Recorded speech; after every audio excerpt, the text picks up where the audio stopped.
மருந்து விற்பனையை மத்திய அரசு நிறுத்த வலியுறுத்தி திருவாரூர் மாவட்டத்தில் 1200க்கும் மேற்பட்ட மருந்து கடைகள் அடைக்கப்பட்டுள்ளது.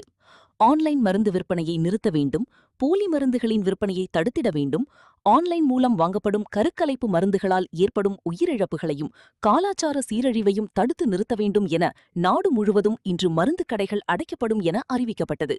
இதன் தொடர்ச்சியாக திருவாரூர் நகர்ப்பகுதி மற்றும் சுற்றுவட்டார பகுதிகளில் 250க்கும் மேற்பட்ட மருந்து கடைகள் காலை 6 முதல் மாலை 6 மணி வரை கடைகளை அடைத்து போராட்டத்திற்கு ஆதரவு தெரிவித்துள்ளனர். இதேபோன்று நன்னிலம், குடவாசல், திருத்துறைப்பூண்டி, முத்துப்பேட்டை உட்பட மாவட்டம் முழுவதும் சுமார் 1200க்கும் மேற்பட்ட மருந்து கடைகள் மூடப்பட்டுள்ளது குறிப்பிடத்தக்கது.